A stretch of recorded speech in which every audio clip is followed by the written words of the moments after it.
Imaginons que quelqu'un regarde ça et se dise j'ai envie de devenir comme Monsieur Dangote, un businessman à succès en Afrique, ou n'importe où dans le monde.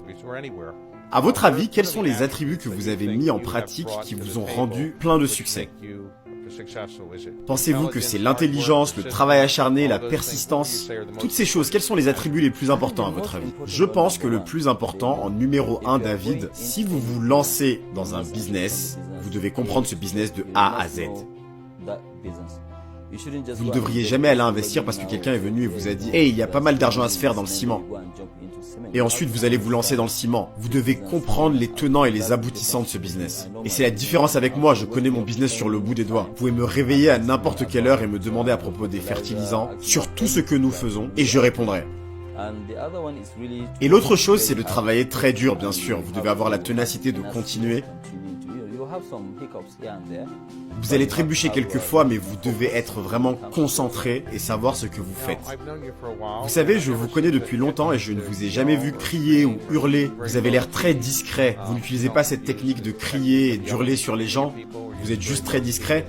À quoi attribuez-vous cela ou est-ce juste tort? Non, vous n'avez pas tort. C'est ma nature. Je suis vraiment très calme et silencieux. Je m'énerve bien sûr parfois quand les gens essaient de me pousser à bout. Ou je n'aime pas beaucoup les gens qui ne me disent pas la vérité. J'aime beaucoup les gens qui me regardent dans les yeux et qui me disent la vérité. Donc est-ce que vous allez investir aux États-Unis?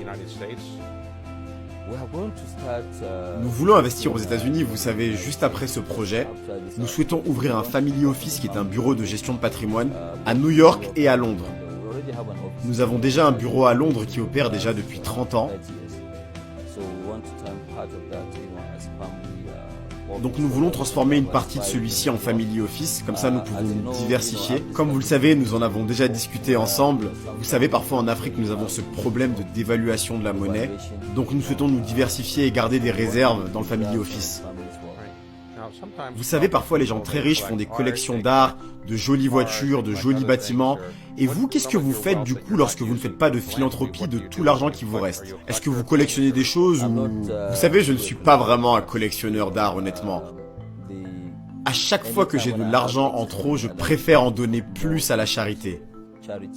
Je n'ai pas réellement un lifestyle très coûteux. Et le plaisir de votre vie, du coup, c'est de continuer à construire votre entreprise et de donner votre argent en trop. C'est effectivement mon plus grand plaisir dans cette vie.